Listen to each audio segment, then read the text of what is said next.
संत रामपाल जी महाराज एक ऐसे महान संत जिन्होंने अपनी सतभक्ति, तत्व ज्ञान, करुणा और सेवा के बल पर समाज में नई मिसाल कायम की है।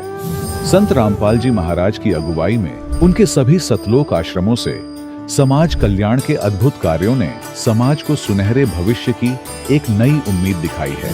संत रामपाल जी महाराज से नाम दीक्षा लेने के बाद लाखों लोगों की लाइलाज बीमारियां जैसे कैंसर, एड्स आदि ठीक हुई। संत जी के ज्ञान से प्रेरित होकर उनके अनुयायियों ने लाखों यूनिट रक्तदान किया। संत जी ने लाखों बहन बेटियों का दहेज मुक्त विवाह करवाया।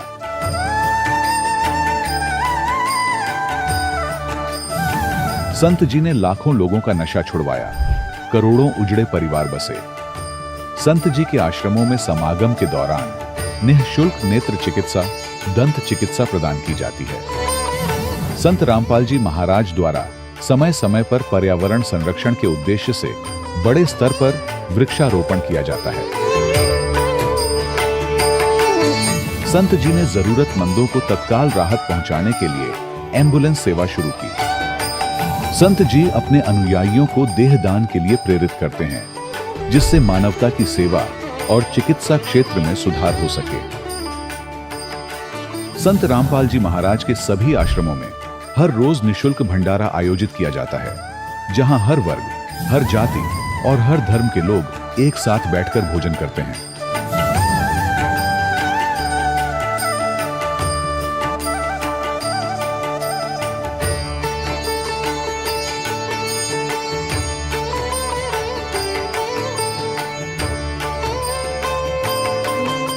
संत रामपाल जी महाराज की अन्नपूर्णा मुहिम ने गरीब और बेसहारा लोगों के जीवन में एक नई ऊर्जा और उम्मीद को जन्म दिया है। घर घर खाद्य सामग्री और जरूरी मदद पहुंचाकर संत रामपाल जी महाराज ने लोगों को दुख और मजबूरी से लड़ने की ताकत प्रदान की है।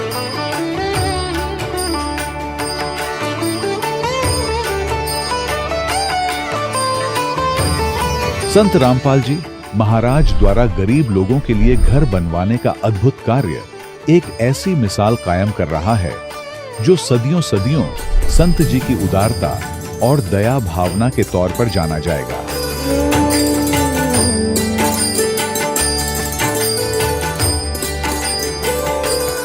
संत रामपाल जी महाराज के आश्रम में हजारों बुजुर्गों को सम्मान और प्यार के साथ जीवन जीने का अवसर मिलता है। उनके खाने, रहने और स्वास्थ्य की पूरी जिम्मेदारी संत रामपाल जी महाराज उठाते हैं। अनाथ बच्चों के लिए संत रामपाल जी महाराज के सभी आश्रम किसी वरदान से कम नहीं। यहाँ उन्हें शिक्षा, संस्कार और भविष्य के लिए बेहतर अवसर प्रदान किए जाते हैं। चाहे बाढ़ हो, भूकंप या महामारी, संत रामपाल जी महाराज और उनके अनुयायी हमेशा ही जरूरतमंदों के लिए सबसे आगे खड़े रहते हैं। कोविड महामारी के दौरान संत रामपाल जी महाराज के आश्रमों से करोड़ों लोगों के लिए भोजन, दवाइयां और जीवन रक्षक सामग्रियां उपलब्ध कराई गई। चाहे गरीब की मदद हो या किसी शोषित और पीड़ित वर्ग के हक और सम्मान की लड़ाई, संत रामपाल जी महाराज ने हमेशा ही उनकी दबी आवाज को सरकारों तक पहुंचाया है और उन्हें उचित न्याय दिलवाने में अहम भूमिका अदा की है। समाज में आध्यात्मिक और सामाजिक मूल्यों के प्रति जागरूकता लाने में संत रामपाल जी महाराज हर कदम पर मानवता के सच्चे सेवक साबित हुए हैं। संत रामपाल जी महाराज का जीवन हमें सिखाता है कि सच्ची सेवा वही है जो निस्वार्थ भाव से की जाए। आइए हम भी इस महान सेवा के कार्य में इस महान संत से जुड़ें और संत रामपाल जी महाराज से नाम दीक्षा लेकर अपने जीवन को धन्य बनाएं।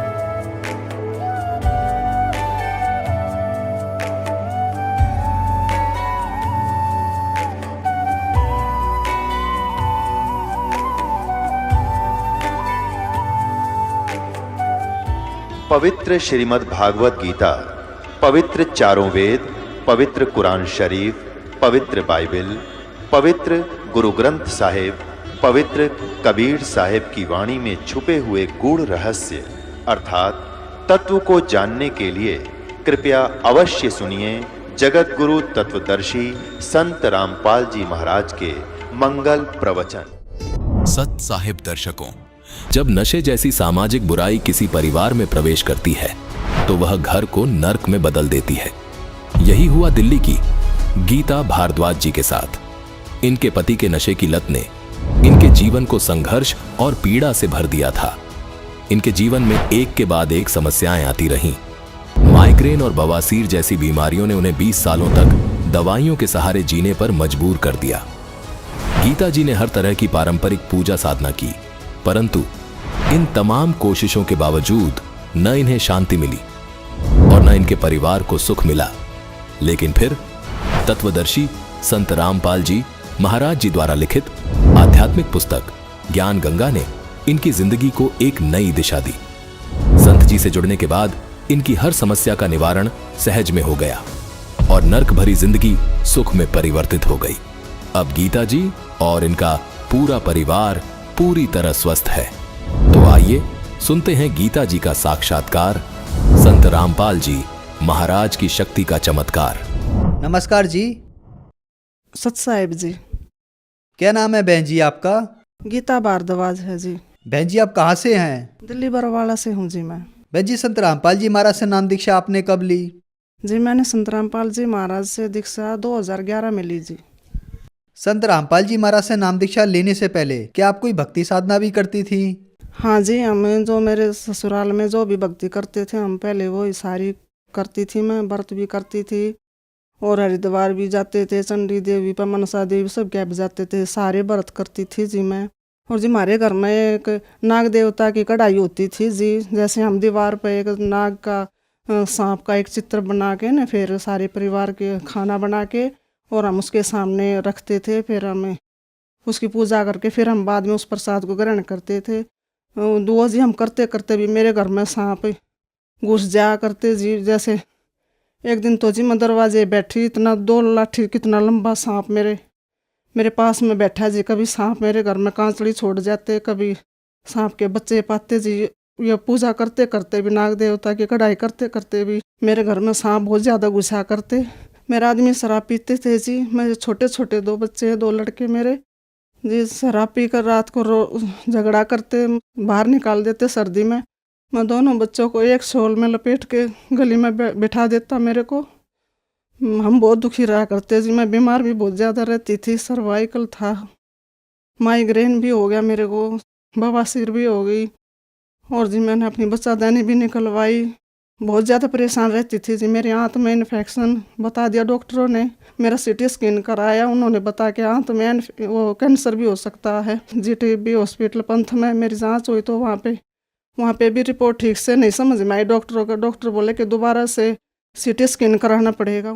बहन जी आपने बताया कि आप जो भक्ति साधनाएं करती थी उनसे आपको कोई लाभ नहीं मिला। आपके पति बहुत ज़्यादा शराब पीते थे।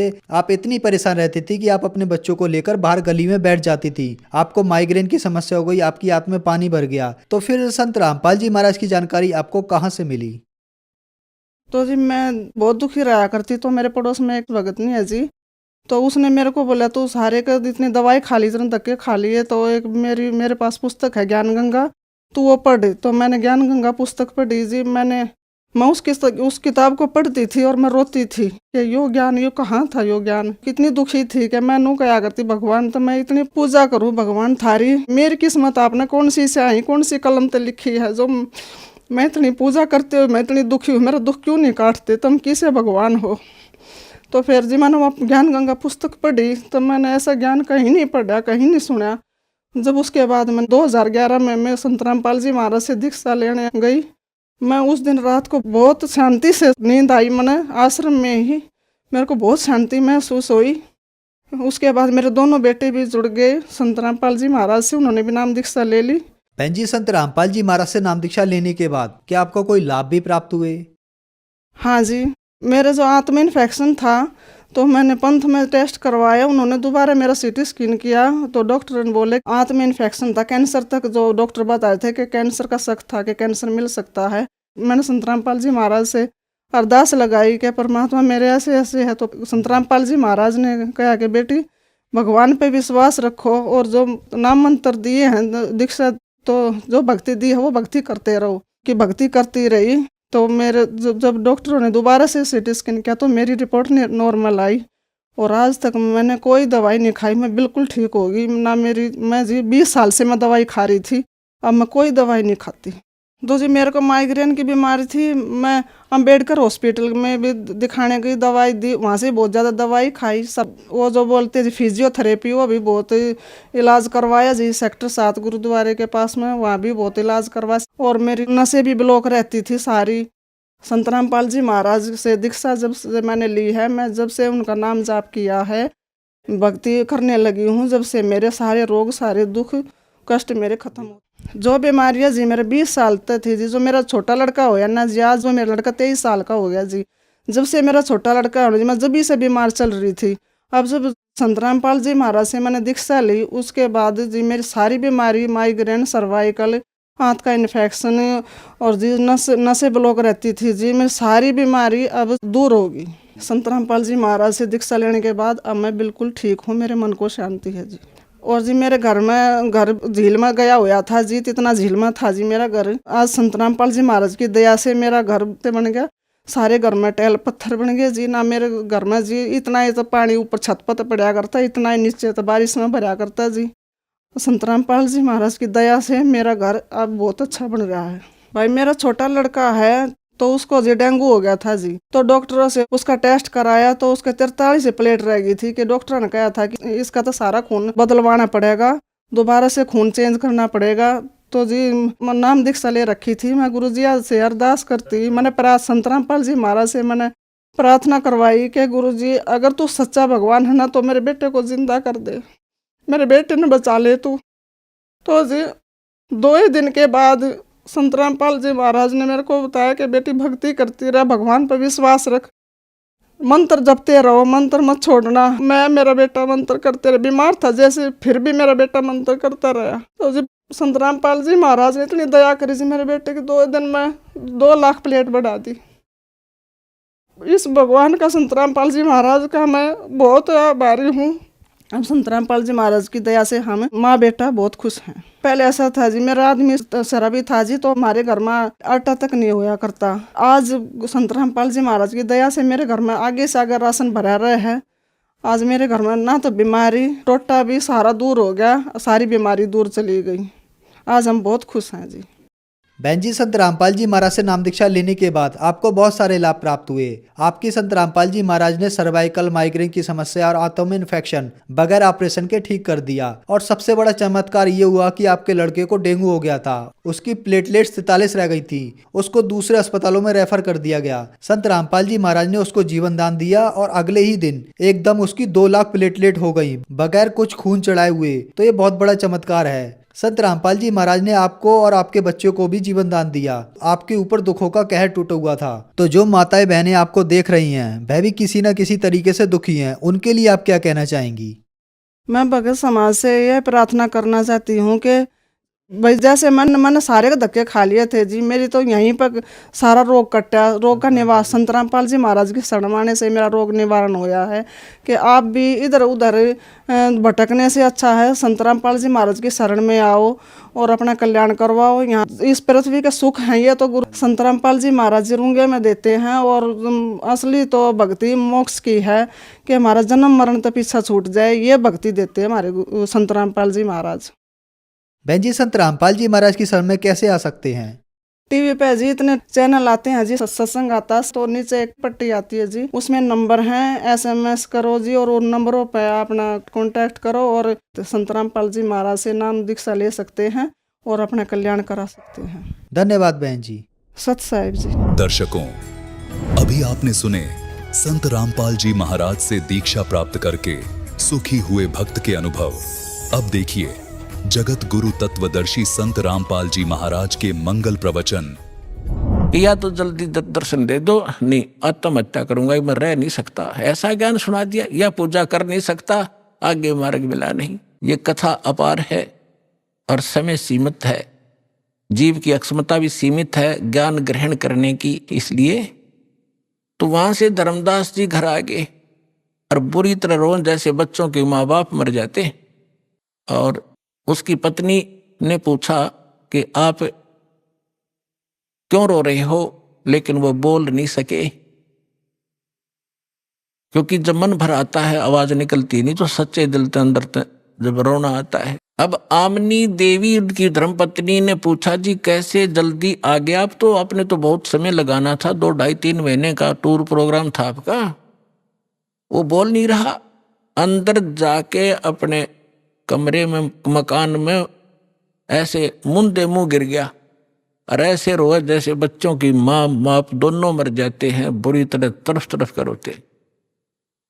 आमनी ने सोचा, अपने मन में विचार किया कि हो सकता है मैं कंजूस हूं थोड़ी सी, ये दान धर्म घना करा करता है और मैं इसको टोका टाकी कर देती थी कि हिसाब का धर्म हुआ करता है, अब ज्यादा मत लुटाओ खजाना, बच्चे भी पालने हैं। तो हो सकता है इसका किसी ने रास्ते में धन चोरी कर लिया हो, यात्रा खर्च ना रहा हो, इसलिए वापस आ गया हो, और ये रो रहा हो इसलिए कि अब आमनी फिर इसका माथा ठनकेगा, आमनी का पैसे मांगूंगा तो वो कह रही है, जी कोई बात ना, किसी ने आपके धन चोरी कर लिया, कोई बात नहीं, आप और ले जाइए, कि परमात्मा ने तुम्हारे कमी छोड़ रखी है, बहुत धन है आपके, ले जाना, मैं कुछ नहीं कहूंगी। तो वो अपने हिसाब से सोच रही है कि शायद इसलिए रो रहा है। काफी देर रोने के बाद जब हल्का दिल हो लिया और वहीं से रोने लगा था, तब धर्मदास ने कहा, आमनी मेरा धन अगर निकल जाता, चोरी हो जाता, मैं नहीं रोता और ले जाता तेरे को समझा बुझा के, लेकिन आज मेरा वो धन गुम हो गया, चोरी हो गया, शायद मुझे मिला नहीं, और वो नहीं मिलेगा तो मैं जीऊंगा नहीं, संसार में रह नहीं सकता। तूने सारी कहानी बताई, सारा कुछ बताया जो परमात्मा ने सृष्टि रचना सुनाई थी धर्मदास को। धर्मदास जी ने अपनी पत्नी को टू दी वर्ड सुना दी, वर्ड टू वर्ड सुनाई, सारी कथा बताई, नो घटना घटी। ऐसे महापुरुष मैंने हाथ लगा के देखा, उनका शरीर कति तो रुई जैसा था। तो उन्होंने बताया, आमनी कहने लगी, आप व्यापारी होकर के, आप लाला होकर के, सेठ होकर के सौदा चूक गए, रामकृष्ण से कौन सी रिश्तेदारी थी, इनका ज्ञान सुना था तो ये अच्छे लग रहे थे, इनसे श्रेष्ठ ज्ञान सुना, आपने सौदा क्यों नहीं करा, चरण क्यों नहीं पकड़ दिया, आपने वाद विवाद नहीं करना चाहिए। धर्मदास कह रहा कि इसीलिए तो रो रहा हूं, मेरी बुद्धि में पत्थर पड़ गए और इसलिए रो रहा हूं, मैं जिंदगी में पहली बार सौदा चुका हूं, जो घाटे का सौदा आज करके मैं घर आया हूं। दुर्भाग्य आ गया मेरा, उल्टे दिन लग गए मेरे, बहुत रो रहा है, 6 महीने हो गए रोते रोते। बाहर बैठ जा गली में, कोई काम नहीं, यूं देखे महात्मा वो फिर आ जा, बहुत दूर तक जंगल में देखने जाता है। एक समय पता लगा कोई साधु संत गांव से बाहर जंगल में बैठा है, बड़ा विद्वान पुरुष है, कुछ आशा की किरण उगी, जाके दर्शन किए, दर्शन से नहीं पहचान हो सकती, साधु वेशभूषा बदल लेता है वो। अब धर्मदास जी ने प्रश्न किया कि महात्मा जी, ये ब्रह्मा विष्णु महेश के माता पिता कौन है, इनकी क्या जन्म मृत्यु होती है? तो वो महात्मा कहता है, ये तो अजरो अमर है बच्चा, अपने किसने बहका दिया, ये सर्वेश्वर हैं, इनके कोई माता पिता नहीं, अजन्मा है, ऐसे है। उठ कर चल पड़ा, नहीं है, रॉन्ग नंबर है, तो इसको कुछ नहीं पता, ये तो खाकी आदमी है, वो नहीं है जिसकी मुझे तलाश है। उस ज्ञान से पता लगा, फिर रोआ बुरी तरह, फैसला कर लिया भगवान या तो मिल जा ना मरूंगा। तब उसकी पत्नी ने कहा कि ऐसे नहीं मरते, मरने से कौन सा मोक्ष हो जाएगा। कुछ तो उन्होंने बोला होगा वार्ता में, तो परमात्मा ने धर्मदास में प्रेरणा की। अको हो वो ये कह रहे थे कि जहां भी धार्मिक अनुष्ठान होते हैं, भंडारे होते हैं, साधु संत भक्त इकट्ठे होते हैं, वहां मैं पहुंच जाता हूं अपना ज्ञान सुनाने के लिए। आमनी बोली, जी भंडारा ही कर दो फिर। उसने 1 दिन का कहा था, आमनी ने, धर्मदास जी ने 3 दिन का रख दिया कि पता लगते लगते देर हो जाती है, तीसरे दिन तावेंगे। तो तो 3 दिन का भंडारा कर दिया, साधु संत भक्त आमंत्रित कर दिए, दूर दूर देश से आने लगे। तीसरा दिन चला गया, सभी साधु भक्त संत आहार करके जाते रहे। तीसरा दिन आफ्टरनून हो गया। अब धर्मदास ने फाइनल कर लिया, यदि आज परमात्मा नहीं आए कि फांसी खा कर मरूंगा आज। हृदय से कति फाइनल कर लिया। वो तो अंतर्यामी है, आज पक्का काम बिगाड़ेगा यू। उसी समय परमात्मा आगे और वहां से 50-125 फुट की दूरी पर कदम का पेड़ था। उस कदम के पेड़ के नीचे परमात्मा उसी रूप, जिंदा वाले रूप में वेशभूषा में बैठ गए। अब धर्मदास जी खाना उधर खिला रहा है भंडारे वालों को और देख रहा है इधर उधर, उनमें कोई था ही नहीं। वो ऐसे देखा सामने एक वृक्ष के नीचे वही जन देखा बदन शरीरम, बैठे वृक्ष कदम के तीरम। वही जिंदा महात्मा का शरीर और एक कदम के पेड़ के नीचे बैठे हैं। भाग्या गया दौड़ के, शरणों में पड़ गया, बुरी तरह रोए, नो गले के लिपट गए। ए भगवान, इब का ना छोड़ के जाना अपने दास को, अब के ना छोड़ना भगवान, जो कहोगे मैं सारी मानूंगा। तो परमात्मा बोले ठीक है, मैं इसलिए आया हूं कि तेरे को ज्ञान समझाऊंगा। ऐसे कर इन सबको फारिग कर दे, जितने भी ये नकली बैठे संत साधु। वो परमात्मा ने इसलिए कहा कि अगर मैं इनके सामने चर्चा करूंगा, मैं एक बताने वाला, ये 10 भरमाने वाले जो कहे झूठ बोल रहे, ये कहाँ से लिया ज्ञान फलाना है, तो इस आत्मा को ये समझन नहीं देंगे। इसलिए उनको सबको फारिग करा। और धर्मदास अपने परमात्मा को लेकर घर में प्रवेश किया। अपनी पत्नी से कहा कि आजा, मिल गया भगवान मुझे, ये है मेरा धन जो खो गया था, आज मिल गया। कहने का भाव ये कि उन्होंने दोनों ने उपदेश लिया।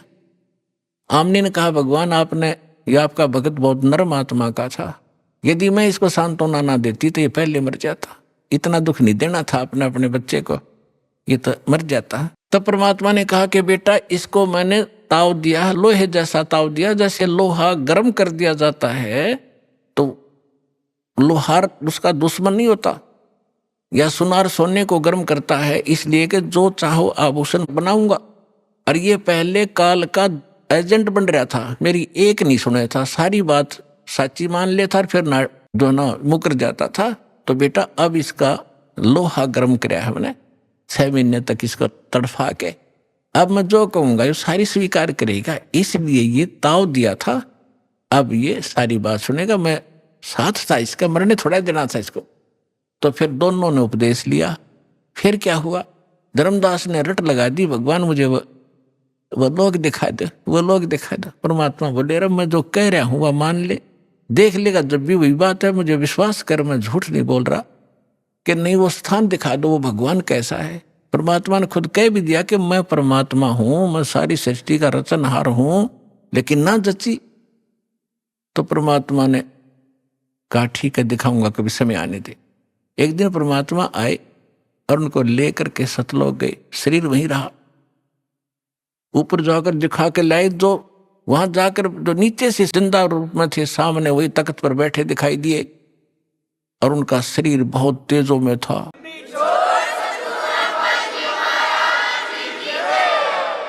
और वहां की सारी सृष्टि देखी, वहां से ही स्त्री और पुरुष गांव के गांव बसे हुए हैं, बहुत सुंदर महल हैं, बड़े सुंदर शरीर हैं उनके, और सुंदर आभूषण पहनते हैं, बड़ा प्यार से रहते हैं। तब धर्मदास ने कहा भगवान मुझे यही रख लो। हे परमात्मा, आप तो सचमुच मतलब मूर्ख हूं, आप स्वयं मालिक हो। हे भगवान, मुझसे गलती हुई, माफ करो, मुझे यहीं रख लो। परमात्मा बोले नहीं, आपको वापस जाना पड़ेगा, आप भक्तिहीन हो चुके हो। मैं ऐसा मंत्र सतनाम दूंगा 2 अक्षर का, और फिर सार नाम दूंगा, जो मैं विधि बताऊंगा, शीघ्र धनी हो जाओगे। और फिर यहाँ जाना बच्चा, फिर मेरा गवाह बना, आपके भाई बहनों को बता कि सचमुच वास्तविकता क्या है। तो वापस भेजा। 3 दिन बीत गए इसी कारण में। 3 दिन तक सब रिश्तेदार इकट्ठे हो गए कि धर्मदास कोमा में गया, पागल हो गया, बेहोश हो गया, जादू जंत्र करनिया महात्मा इनके घर पर आता था। अब जो ही तीसरे दिन होश में आया, सारे आसपास बैठे। यदि वो आसपास ना बैठे होते तो वो इन्हों सोचता स्वप्न होगा, और वो देखा तो सचमुच तो मर चुका, यूं न तो मरा मान लिया, लेकिन श्वास चल रहे थे, अचेत थे। तब धर्मदास को विश्वास हुआ, परमात्मा ने बताया कि मैं काशी में आया हुआ, बनारस में, वहां धानक रूप में रहता हूं, जुल्हे का काम करता हूं। अब यह तसल्ली हो नहीं कि वो भगवान यहाँ रह रहा होगा, तो जितने भी सब रिश्तेदार थे वो तो खुशी मनाई, भाई धर्मदास जीवित हो गया, चोखा धन्य है भगवान। फिर वहां पहुंचा, जाके बनारस में देखा भगवान सामने, ओए होए वही बैठे जो के नो चरणा में पड़ गए। पहले प्रथम मंत्र दिया था, फिर सतनाम दिया, धीरे सार नाम देकर फिर कसम दिला दी, धर्मदास मेरी लाख दुहाई, ये सार मूल ज्ञान जो मैं तुझे बता रहा हूं अभी कहीं बताना नहीं, और ना ये सतनाम देना किसी को, ना सार नाम देना, नहीं तो धर्मदास मेरी लाख दुहाई, सार नाम की तबार ना जाई, मूल ज्ञान बार जो पढ़ी, बिजली पीढ़ी हंसनी रही। और ये सार नाम को तब तक छुपाई जब लग द्वादश पंथ ना मिट जाई। कलयुग बीतता 5500 पाचा, जब मेरा वचन होगा साचा। चौथा युग जब कलयुग आई तब हम अपना अंश पठाई, और फिर हम पूरे विश्व को पार करेंगे। धर्मदास ये छुपा के रख।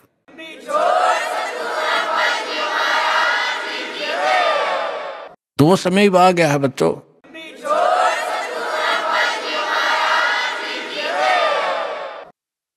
परम पिता परमात्मा पूर्ण ब्रह्म सारी सृष्टि के रचनहार कबीर देव, कबीर साहब, कबीर परमेश्वर जी की असीम रजा से आप सभी पुण्यात्माएं सत्संग सुनने के लिए उपस्थित हुए।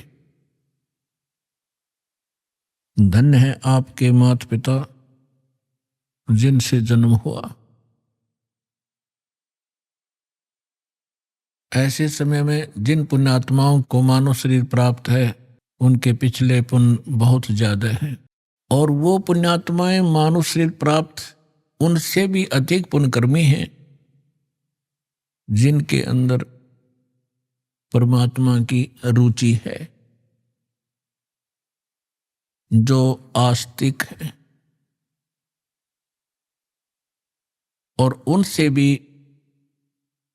गुड बेटर बेस्ट यानी बेस्ट पुण्यात्माएं वो हैं जो सतलोक आश्रम में पहुंच रहे हैं, दीक्षा प्राप्त कर रहे हैं, अपना अनमोल जीवन सफल कर रहे हैं। आप उन पुण्यात्माओं में से हैं जो तीसरे नंबर के वेरी वेरी गुड बेस्ट, तो आप बहुत ही बहुत ही बहुत ही पुण्यकर्मी प्राणी हैं। अभी तक आप बच्चे हो, कोई द्वितीय मंत्र प्राप्त है, कोई प्रथम मंत्र ही ग्रहण किए हुए हैं, कोई अभी ज्ञान ही सुन रहा है। आप तो बालक हो इस मार्ग में, ये दास मास्टर हो गया इस मार्ग का, परमात्मा से परिचित हुआ, अध्यात्म ज्ञान से कंप्लीटली परिचित हुआ। इस दास को मालूम है कि आप कितनी पुण्यात्माएं हैं जिसका कोई भी वर्णन या कोई पैमाना नहीं है जिसे नाप के दिखा दूं। लेकिन अर्ज है इस दास की परमात्मा की इस रजा को आजीवन बनाए रखना। राम नाम रटते रहो जब तक घट में प्राणी, कभू तो दीन दयाल के है भनक पड़ेगी कान। तो आप जी ने परमात्मा का जो सत मंत्र, सच्चा नाम, सच्ची साधना और ये मूल ज्ञान आजीवन सुनते भी रहना है और सिमरन भी करते रहना है और मर्यादा में भी रहना है। परमात्मा कहते हैं औखद खावे और पत्थर है, वही स्वस्थ होते हैं जो औषधि भी ले और पच्छ यानी परहेज रखे। तो हमारी मर्यादा इस मार्ग की परहेज है और ये औषधि, ये मंत्र हैं, सब साधनाएं आपने आजीवन करना है। तो सत्संग में आने से प्राणी को ज्ञान होता है कि तू कौन है, और ये जन्म और मृत्यु जिसको आप असंख्य जन्मों से झेल रहे हो, इससे पीड़ित हो, इसका रीजन क्या है, कारण क्या है? जन्म होने से पहले का आपको ज्ञान नहीं, कहां थे? और ये थोड़ा सा जीवन है, इसका कोई पूरा ये भी नहीं है कि इतना फिक्स्ड है। हम अप्रोक्सीमेटली के 100 वर्ष तक वर्तमान में कलयुग में मनुष्य जीवित रह सकता है, 2-4 वर्ष आगे और पीछे। ये कोई बात नहीं हुई। यदि हम 80-90 वर्ष भी जीवित रहे और मृत्यु फिर भी हो गई, सारे जीवन में हमने जो संग्रह किया, जिस संतान और संपत्ति के लिए हम आजीवन अपना पूरा मानव शरीर लगा दिया, डिवोट कर दिया, और हमारे सामने परिवार भी मृत्यु को प्राप्त हो जाता है। हमारे सामने जो संपत्ति हमारे पास हमने सारा जीवन एकत्रित की, वो नष्ट हो जाती है। जैसे सन 2001 के अंदर 26 जनवरी भूकंप आया गुजरात के अंदर। जिन मकानों को, जिस प्रॉपर्टी को बनाते बनाते 2-2, 3-3 पीढ़ियां लग गई, अंत में उन्हीं के नीचे दबकर मर गए, मृत्यु को प्राप्त हो गए, परिवार नष्ट हुए। What is this? ये क्या है? हम सोच भी लेते हैं, लेकिन हम इतने अभ्यस्त हो गए कि वो मर गए, दुख है, खेद है, बहुत बुरा हुआ, शेष बचे हैं अपना उसी स्पीड से वही कर्म, वही क्रियाएं कर रहे हैं जो वो कर रहे थे। आप में क्या परिवर्तन आया? नहीं आ सकता, क्योंकि हम काल के खिलौने हैं, उसी के रिमोट से हम चल रहे थे। अब जब आप सतलोक आश्रम आ जाओगे, फिर आपका रिमोट कबीर परमेश्वर जी के हाथ में आ जाएगा।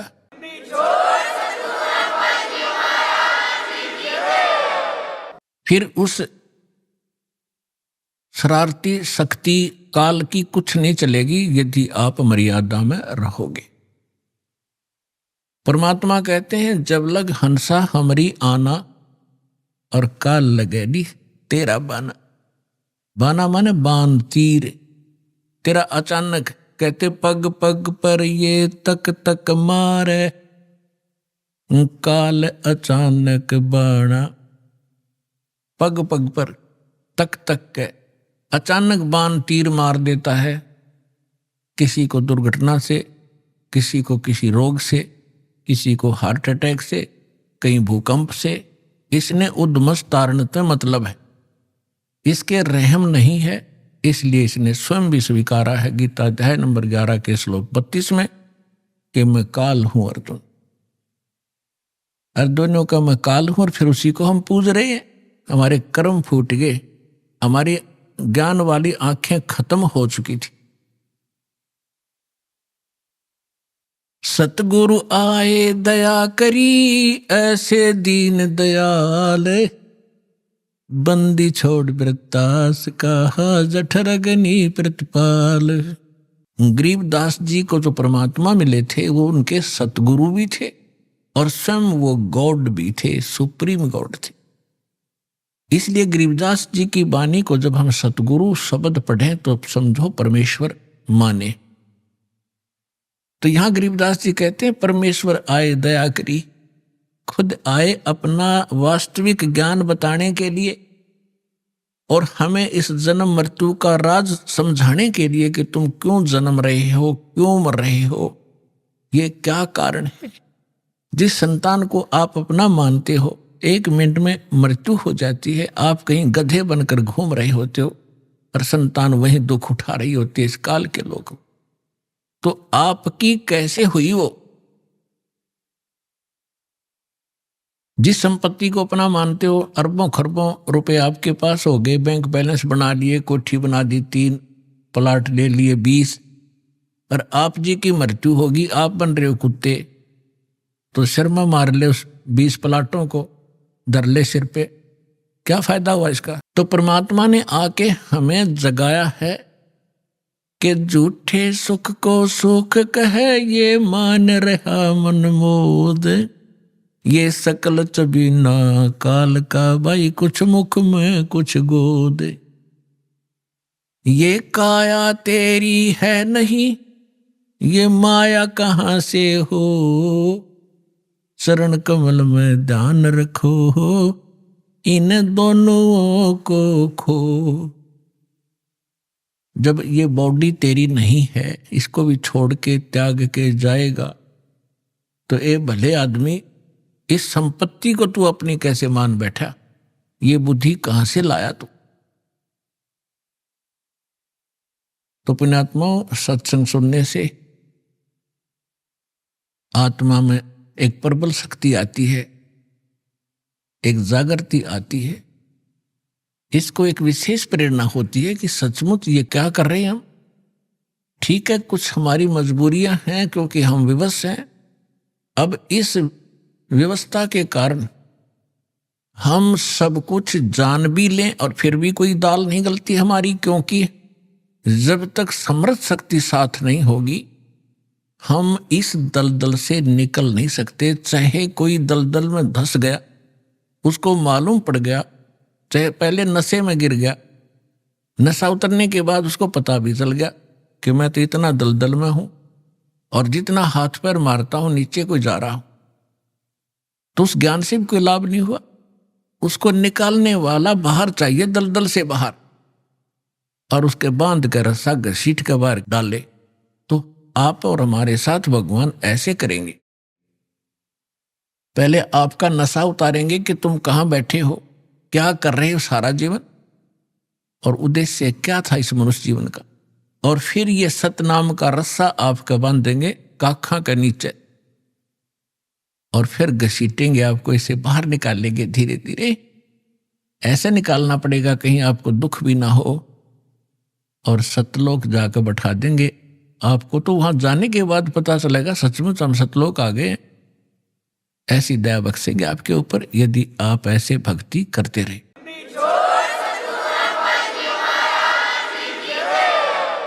और उससे पहले जब तक आपका संस्कार यहाँ कोई बेटे के साथ है, बेटी के साथ है, पिता माता के साथ है, भाई बहन के साथ है, कोई रिलेटिव से संबंधित है, तो उन आपके जो ऋण है एक दूसरे का, उसको भी परमात्मा आपका साफ करवाएंगे। इसी जन्म में ऐसे तरीके से आपको यहां से ऋण मुक्त कराएंगे, आपके संस्कार खत्म किए जाएंगे, ताकि आपका फिर पुनर्जन्म यहां ना हो। तो उसके लिए मर्यादाएं बताई हैं, इन मर्यादाओं का आप जी पालन कीजिए और अपने संस्कार घटाइए। हम आज तक अपने संस्कार बढ़ा ही रहे हैं। कोई रिश्वत लेता है, कोई मिलावट करता है, कोई झूठ बोलता है, कोई चोरी करता है, कोई अन्य बकवाद करके हम अपने संस्कार बढ़ा रहे हैं। जैसे आज आपने किसी से रिश्वत ले ली, चोरी कर ली, आपने उसका देना पड़ेगा। तुमने दरगाह का मैल नहीं देखा, धर्मराज के तिल तिल का लिखा। तो वो भोगने के लिए भी कोई उसका गधा बनेंगे, किसी का बैल बनेंगे, किसी की भैंस बनेंगे। दूध नहीं देंगे तो इंजेक्शन ठोकेंगे, ना लठ मारेंगे, और सारा पाई पाई पूरा करना पड़ेगा आपने। ऐसी समस्या, ऐसा ये झंझट मूर्ख आदमी मोल लेगा जब ज्ञान हो जाएगा। अनजान पढ़ने की गलतियां माफ होती हैं, परमात्मा क्षमा करेंगे। प्रसंग परमात्मा का चल रहा है। आज सुबह के सत्संग में भी आप जी को यही ज्ञान सुनाया गया था कि परमात्मा, सबसे पहले हमने भगवान को पहचानना पड़ेगा, और भगवान के पहचानने के लिए हमने कुछ आधार बनाना पड़ेगा। आधार दो दास ने बताए हैं कि एक तो थ्योरी, एक प्रैक्टिकल। अपना प्रैक्टिकल ना हो तो किसी और ने कर रखा हो और हमने भी वैसे ही करना है, तो जो उसका रिजल्ट थ्योरी से मिल रहा है तो आपका भी मिलेगा। आप ऐसे करो। हमारा जो सिलेबस है, जो हमारा थ्योरी है, वो हमारे सदग्रंथ हैं सभी पवित्र धर्मों की। पवित्र चारों वेद, पवित्र श्रीमद् भगवत गीता, पवित्र 18 पुराण, पवित्र श्री गुरु ग्रंथ साहिब, पवित्र कुरान शरीफ, पवित्र बाइबल। पवित्र बाइबल जो है 3 पुस्तकों का संग्रह है, 3 पुस्तकों, जबूर, इंजिल, तौरात, कुरान इनसे अलग है। तो ये पवित्र जो सदग्रंथ हैं, ये हमारा आधार है भगवान को पहचानने और जानने का। तो इसी के आधार से और इससे हटकर जो विशेष ज्ञान है, जो स्वयं परमात्मा के द्वारा दिया गया है, प्रभु दत्त है, वो है सच्चिदानंद घन ब्रह्म की वाणी, यानी कबीर वाणी, कबीर शब्दावली, कबीर सागर, कबीर बीजक, कबीर दोहावली, और उसके साथ साथ उन महापुरुषों के एफिडेविट रूप अमर वाणी, जिनको परमात्मा मिले, जिन्होंने अपना प्रैक्टिकल उसमें लिखा, अनुभव लिखा है। आदरणीय धर्मदास साहिब जी, आदरणीय मुलुकदास साहिब जी, आदरणीय नानक साहिब जी, आदरणीय दादू साहिब जी, आदरणीय गरीबदास साहिब जी, गांव छुरानी, जिला जज्जर, हरियाणा वाले, आदरणीय गीसा दास साहिब जी, गांव खेखड़ा, जिला बागपत, उत्तर प्रदेश वाले, इन महापुरुषों के अमर ग्रंथ हमारे पास विद्यमान है।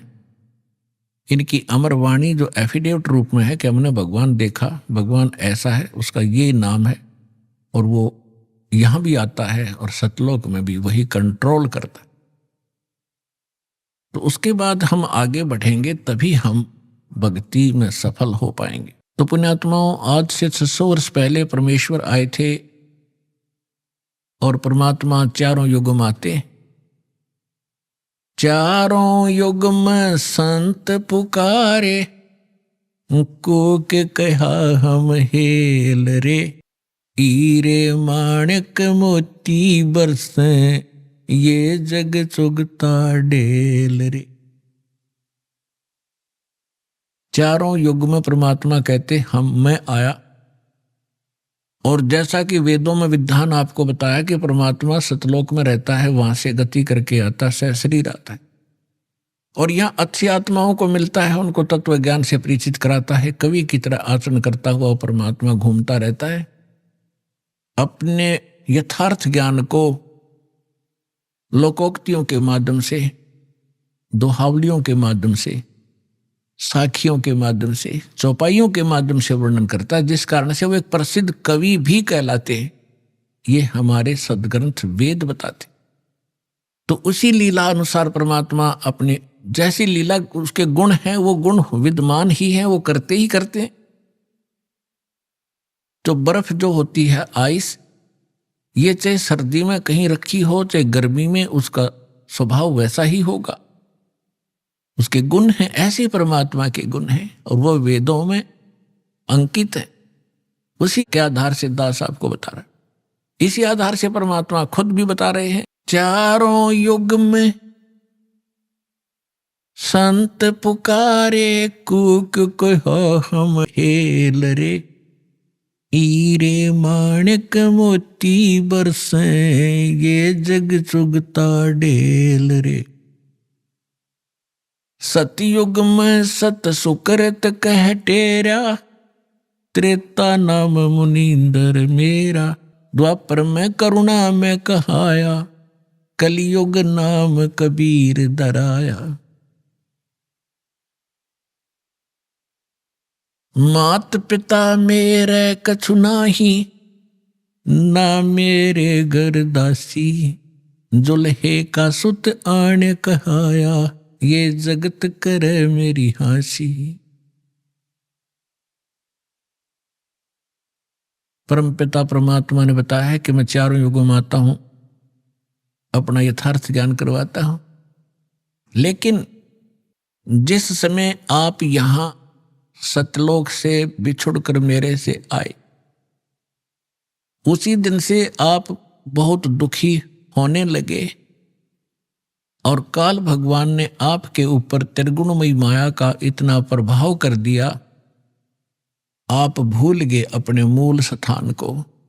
आप इसी रंग में रंग गए, इसी प्रोसेस को, जन्म और मृत्यु को, गधे कुत्ते बनने को आपने अंतिम मान लिया, क्योंकि आपके पास कोई विकल्प नहीं रहा, आपके पास कोई दूसरा ज्ञान नहीं था ये अज्ञान आपके हृदय में ठोक ठोक कर भरवा दिया काल भगवान ने। जिस समय आप यहाँ सतलोक से बिछुड़कर मेरे से आए, उसी दिन से आप बहुत दुखी होने लगे और काल भगवान ने आपके ऊपर त्रिगुणमयी माया का इतना प्रभाव कर दिया, आप भूल गए अपने मूल स्थान को। अभी आपने सुने संत रामपाल जी महाराज के मंगल प्रवचन। आइए अब सुनते हैं संत रामपाल जी महाराज से नाम दीक्षा लेकर सतभक्ति करके अद्भुत लाभ प्राप्त करने वाले अनुयायी के विचार। दर्शकों, जब व्यक्ति को दुख घेरने लगते हैं तो ऐसे में न तो सगे संबंधी साथ देते हैं और न ही रिश्तेदार नजर आता है जो उसे सुख प्रदान कर सके। दरअसल आज हम आपके साथ जिस व्यक्ति का अनुभव साझा करने जा रहे हैं वो प्रेत बाधा के दुख से परेशान थे, परंतु जिस कुल देवी की ये पूजा साधना कर रहे थे उतना ही मानो खड्डे में जा रहे हों, क्योंकि इनकी साधना शास्त्र विरुद्ध थी। भरतपुर राजस्थान के बन्ने सिंह जी की घर की स्थिति इतनी दयनीय हो चुकी थी कि जिसे साझा करते हुए भी इनके आंखों से आंसू नहीं रुके। प्रेत बाधा ने इतना सता दिया था कि एक दिन इन्होंने परिवार सहित आत्महत्या करने की भी ठान ली, पर मानो पूर्ण परमेश्वर ने रहमत बख्शी हो इन पर जो ये इस कदम को लेने से पीछे हट गए। बन्ने जी को सुखदायक परमेश्वर की जानकारी अदा करता हुआ एक पर्चा मिला जिसमें बताए तत्वदर्शी संत की शरण ग्रहण करने से इनकी जिंदगी नए मोड़ पर आ खड़ी हुई। जहां दुख, कष्ट और प्रेत बाधाओं का साया इनको सता रहा था, वहीं तत्वदर्शी संत रामपाल जी महाराज जी की असीम कृपा से इनके सर्व संकट का निवारण हो गया। संत जी की शरण ग्रहण करने से आज बन्ने सिंह जी ने नशा छोड़ दिया है और इनके बच्चे भी विकार मुक्त सुखी जीवन यापन कर रहे हैं। अब सुनिए ये अनोखी कहानी बन्ने जी की अपनी जुबानी। नमस्कार सर। नमस्कार सर। सर क्या नाम है आपका? बने सिंह नाम है सर मेरा। बने सिंह जी, आप कहाँ के रहने वाले हैं? मैं रहने वाला राजस्थान भरतपुर का हूँ, मगर दिल्ली दक्षिणपुरी में रहता हूँ। सर, संत रामपाल जी महाराज से नाम दीक्षा लेने से पहले आप क्या भक्ति साधनाएं करते थे? सर भक्ति साधना में ये करते थे, हमारे घर में 3 कुल देवियाँ पूजती हैं, हम उन तीनों कुल देवियों को पूजते हैं और बड़े ही चाव तन मन धन से, जितना भी मैं बहुत तन मन धन से पूजा करता था। और उसके बाद में बहुत सारी पूजा करता था, मतलब हवन करवाना, कन्याएं जिमाना, और जब भी कोई प्रॉब्लम होती थी फटाफट से हम लोग माँ भगवती के चरण में जाते थे, उनका प्रसाद चढ़ाते थे। सर, आपने बताया कि आप अपने घर में कुल देवी की पूजा करते थे और इसके अलावा कन्या पूजन भी करते थे, माँ भगवती की भी पूजा करते थे, तो इन सब भक्ति साधनाओं से आपको क्या लाभ प्राप्त हुए? कोई भी लाभ प्राप्त नहीं हुआ हम लोगों को, और हम लोग ज़्यादा जितने भी ज़्यादा करते थे भक्ति, जितनी ज़्यादा कर रहे थे उतने ही ज़्यादा हम लोग परेशानी में घुसते चले जा रहे थे। मतलब हर दिन कुछ ना कुछ परेशानी खड़ी होती थी मेरे सामने। कभी मेरे काम धंधा बंद हो जाना, कभी घर में बच्चे की बीमार हो जाना, कभी मेरे बच्चे ने दारू पी ली, ड्रिंक कर लेना, ये मेरे सामने डेली हर दिन नया होने लगा। और हम लोग ज़्यादा माँ भगवती को मानते थे, मगर कोई आराम नहीं आ रहा था। बहुत सारी परेशानियाँ बढ़ती जा रही थी दिन पे दिन, और इतने परेशान हो गए थे तो आखिर में आकर के हम लोग दोनों मियाँ बीवी ने 4 बच्चों को बिठा करके सुसाइड करने की कोशिश करी थी। मगर हम लोगों ने उस दिन रात को पता नहीं कौन आया जिसने मना कर दिया कि आप आज रुक जाओ, कल कर लेना। और हम लोगों ने उस दिन सुसाइड नहीं किया, और हम लोग 4 बच्चों को लेकर के बैठे रहे, और रात और हम लोग बैठे रहते थे। हम लोग सोते नहीं थे बिल्कुल। जैसे रात को 12 बजे होते थे तो हमारे मतलब सांस बंद होने लग जाता था मेरी वाइफ का। वो प्रेत बाधा जो उनको बहुत परेशान करती थी, हम लोग बच्चों को लेके बैठ जाया करते थे अपने घर में कि कोई आ नहीं जाए, कोई किधर से भी आएगा तो हम लोग चारों आपस में बैठ जाएंगे बच्चों को लेकर के। ये हमारे, और ना ही कोई हमारे घर में कोई रिश्तेदार आता था। सगे संबंधी मेरे बहुत रहते हैं, कम से कम 100-150 रिश्तेदार रहते हैं। कोई भी हमारे को देखने तक नहीं आता कि आज इसके बच्चे इतने परेशान हैं कि हम लोग देखने चलें, या मेरी माँ या मेरे पिताजी, कोई नहीं आता था, हमारे को देखने तक नहीं आते थे। मैं 3.5 साल तक लगातार अपने जितने भी स्थान है भगवानों के में मैं भागता रहा। एक महीने कहीं बालाजी पड़ा रहा, 29 दिन 10,000 रुपये लेकर के मैं वहाँ बैठ के खा के आ गया। सब लोगों का नंबर वहाँ आ रहा था, मेरा ही नंबर नहीं आ रहा था। बस एक बार तो चलती हुई ट्रेन में से हम दोनों मियाँ बीवी कूद गए, और कूदने के बाद में वहाँ एक पहाड़ पड़ता है, वहाँ पे बताते थे यहाँ पे एक बहुत बड़ा एक मुसलमानों का एक प्रे वो है और पित्र है, उसके पास चले जाओगे तो ठीक हो जाओगे। हम लोग वहाँ पे भी गए और वहाँ पे भी जैसे हम लोग उनके स्थान पे पहुँचे हमारे को कोई आराम नहीं आया। वहाँ पे हम लोगों ने चद्दर भी चढ़ाई, जो भोग प्रसाद था वो भी चढ़वाया, वहाँ जो कपड़े पहनाने होते हैं वो भगतों को वो भी पहनाए हम लोगों ने, और प्रसाद भोग प्रसाद चढ़ाने के बाद कोई भी आराम नहीं आया हमारे को। उसके बाद में फिर हम अपने लौट के अपने घर ही आ गए। जो भी जहां बताता था मैं वहां जाता था, जो भी जो मांगता था मैं वही देता था। कोई 3100 मांगता था, कोई 2100 मांगता था, कोई 4100 मांगता था, कोई 5100 मांगता था। बहुत सारे कोई लोग कहता था 51 नींबू लेकर के आओ, उसमें 51 सुई लगाएंगे हम लोग, सिंदूर लगा करके ये आपको लेके आना पड़ेगा। हम लोग वो लेके आते थे। कोई मुर्गा मांगता था, कोई बकरा मांगता था हमारे से। कई लोग नारियल मेवा भरवा करके कहते थे पेड़ में गड़वाना पड़ेगा। ऐसे ऐसे बहुत सारे काफ़ी लोग हमारे घर पे आए कि मैं ठीक कर दूंगा आपकी वाइफ को, मैं ठीक कर दूंगा आपकी वाइफ को, मैं ठीक कर दूंगा, मगर आज तक किसी का भी हाथ मतलब आराम नहीं आया। सर, आप माँ भगवती की पूजा करते थे, कुल देवी और कन्या पूजन भी करते थे। इन पूजाओं को करते हुए आप प्रेत बाधाओं से घिर गए और आपके रिश्तेदार भी आपसे बहुत दूर हो गए और आप ऐसी स्थिति में आ गए कि आपने आत्महत्या करने की भी कोशिश की। तो इन सब परेशानियों के बीच आपको संत रामपाल जी महाराज के बारे में कहाँ से जानकारी मिली?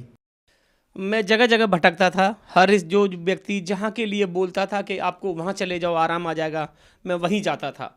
कोई व्यक्ति बोलता था बकरा चढ़ा दो, मैं बकरा चढ़ाता था, बलि देता था।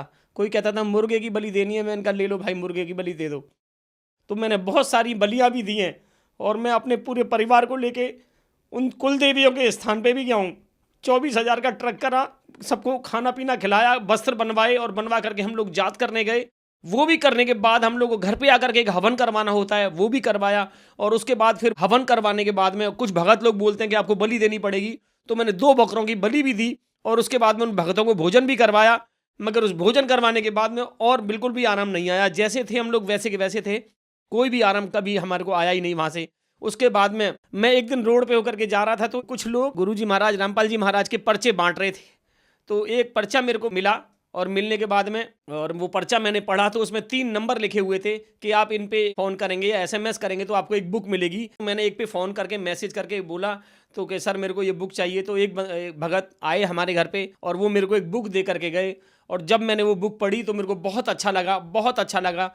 तो फिर एक दिन जिन्होंने मेरे को बुक दी थी उन्होंने मेरे को नंबर दिया था कि आप किसी दिन सत्संग में आना चाहोगे? मैंने कहा जी बिल्कुल आऊँगा।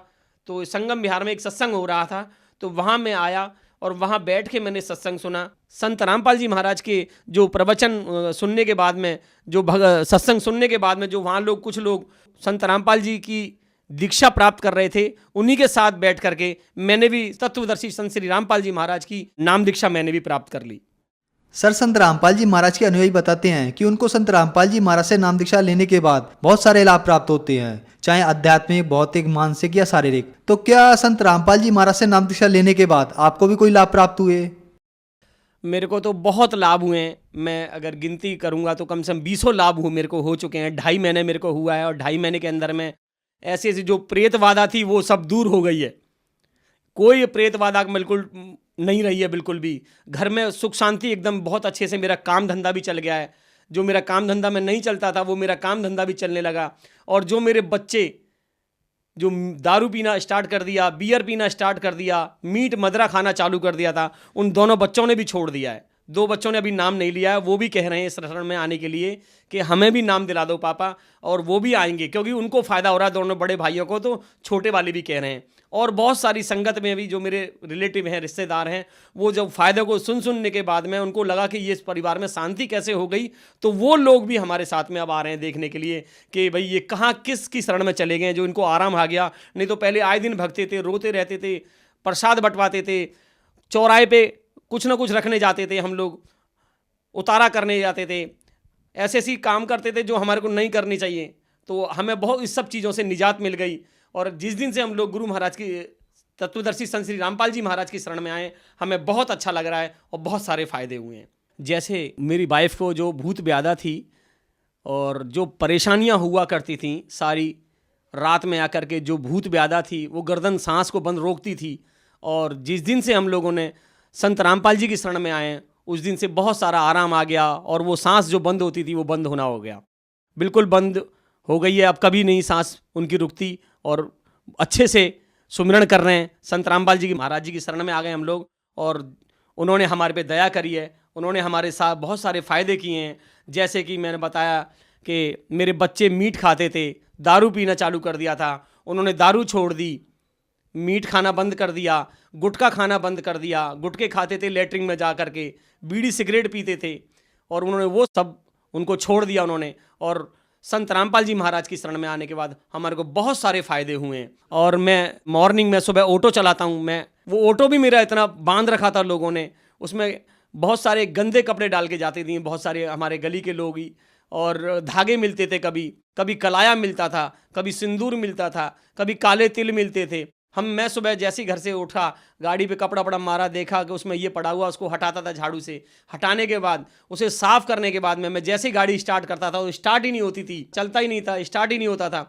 और वो खूब चलना लगा। और चलने के बाद में मैंने संत रामपाल जी महाराज से एक प्रार्थना की, हे प्रभु, हे संत रामपाल जी महाराज, मेरे इस ऑटो को बिकवा दो, नया ऑटो दिला दो। तो मैंने संत रामपाल जी का एक स्टिकर सिर्फ ऑटो पे पहले दिन लगाया ही था, और लगाने के बाद में दूसरे दिन तो मेरा ऐसा मन किया कि मुझे ये बेचना है, और मैं जा कर के अपने बच्चों को बिठाया साथ में और लेकर के एक डीलर के पास चला गया। जो बिक नहीं रहा था वो तुरंत बिक गया, और मेरे को नया ऑटो अभी मिलने वाला है। 1-2 दिन के अंदर में उसका मेरे को जो कागज़ थे मैंने सब जमा कर दिए हैं, तो मेरा वो भी फ़ायदा हुआ है मेरे को, और मेरा ऑटो वो पुराना जमा हो चुका है, मेरे को नया ऑटो मिलने वाला है। एक लाभ और हुआ है मेरे साथ में, मैं सुबह जब ऑटो चलाता था तो मेरे ऑटो से काम नहीं हुआ करता था। काफ़ी जहाँ मैं रहता हूँ वो बहुत अच्छी जगह नहीं है, वहाँ बहुत सारे लोग सुबह उठते ही गाली देना चालू, और गलत नज़र से देखते हैं लोगों को, जो सवारियाँ वहाँ से निकल के जाती हैं। जवान किसी की बहन बेटी आती है उसको बहुत गंदी नज़र से देखते हैं। और जिस दिन से मैं संत रामपाल जी महाराज की शरण में आया हूँ, उस दिन से वो सारी चीज़ें छूट गई हैं, और उनकी संगत भी छूट गई है। एक लाभ और हुआ है कि जितने भी हम लोग प्रेत बाधा और जो पूजा पाठ करते थे, उससे मेरी बीवी को सांस की बीमारी बन गई, और सांस की बीमारी बन गई तो उसे मैं डेली हॉस्पिटल लेकर के जाया करता था। तो उन्होंने भी दुखी हो गए, हॉस्पिटल वाले, बत्रा हॉस्पिटल वाले दुखी हो गए। वो रात को 1:30 बजे भागता था, कभी 2 बजे जाता था, तो वो भी परेशान हो गए। उन्होंने एक मशीन लिख दी, जाके एक नेबुलाइज मशीन ले आओ और अपनी वाइफ को घर पे ये मैं इंजेक्शन लेता हूँ, ये डाल दिया करना और करवा लिया करना। तो मैं जब घर वो मशीन को लेकर के आ गया और घर पे वो उस इंजेक्शन को डाल करके मैं देने लगा, तो जो परेशानी 3-3 घंटे 5-5 घंटे में हुआ करती थी, या पूरे दिन में 2 बार होती थी, और वो परेशानी इतनी बढ़ गई थी कि मतलब घर पे लाने के बाद तो हर आधा घंटे के बाद में करते थे हम लोग उसको नेबुलाइज। फिर भी और ज़्यादा भूत व्याधा हमारे को परेशान कर रही थी। तो उस परेशानी को लेकर के हम लोगों ने जो संत रामपाल जी की शरण में जाकर के जो नाम लिया है, उससे बहुत आराम आया, हमारे को बहुत सारे फ़ायदे हुए। और वो मशीन जो जिसको नेबुलाइज जिस मशीन से वो किया करती थी, उन्होंने उसको तोड़ के फेंक दिया। और संत रामपाल जी की शरण में आने के बाद हमें बहुत सारे फ़ायदे हुए हैं, बहुत अच्छा लग रहा है हमारे को, और आज मेरा पूरा परिवार सुखी है, बहुत अच्छे से है। बस मैं यही कहना चाहूँगा कि जिस दिन से मैं रामपाल जी महाराज की शरण में आया हूँ, बहुत सारी खुशियाँ मेरे को मिल रही हैं, रोज़ नई खुशी मिलती है। सर, संत रामपाल जी महाराज से नाम दीक्षा लेने के बाद आपके परिवार में प्रेत बाधा थी जो बिल्कुल समाप्त हो गई। इसके अलावा आपको आर्थिक लाभ भी हुए और बहुत सारे लाभ प्राप्त हुए। तो जो श्रद्धालु आपको देख रहे हैं, आप उन्हें क्या संदेश देना चाहेंगे? मैं तो संदेश नहीं देना चाहूँगा, मेरी तो कोई औकात नहीं है, मैं तो एक तुच्छ प्राणी हूँ। मेरी भी बहुत गंदी आदतें थी मेरे में, मैं भी ड्रिंक करता था, मीट खाता था और बहुत सारे ऐसे गंदे शौक करता था। मैं को देने लायक कुछ भी नहीं हूँ। हमारे जो परम पिता परमात्मा जो संत रामपाल जी हैं, वही उस दुख को दूर कर सकते हैं, सभी के दुख को। मैं तो यही कहना चाहूँगा, ये सारी संगत, जितनी भी संगत है, वो गुरु महाराज की शरण में जितनी जल्दी हो सके आ जाओ, और अपने जितने भी फ़ायदे लेने गुरु महाराज की शरण में आकर के, संत रामपाल जी की शरण में आने के बाद में वो सारे फ़ायदे प्राप्त करें। सर, संत रामपाल जी महाराज से नाम दीक्षा कैसे ले सकते हैं? संत रामपाल जी महाराज से नाम दीक्षा आप ऐसे ले सकते हैं कि बहुत सारे टीवी चैनलों पर संत रामपाल जी महाराज का प्रोग्राम आ रहा है। उस प्रोग्राम में एक नीचे पट्टी चल रही होती है जिस पे नंबर लिखे होते हैं, और उन नंबरों पे आप संपर्क करें, और संपर्क करने के बाद में और वहाँ जाकर के उनके नामदान सेंटर पे जाकर के और वहाँ से आप नाम दीक्षा प्राप्त कर सकते हैं। धन्यवाद सर। सत साहेब।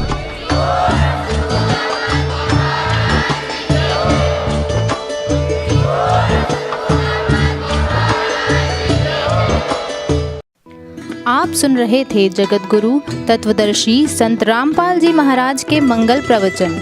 अधिक जानकारी के लिए संपर्क करें।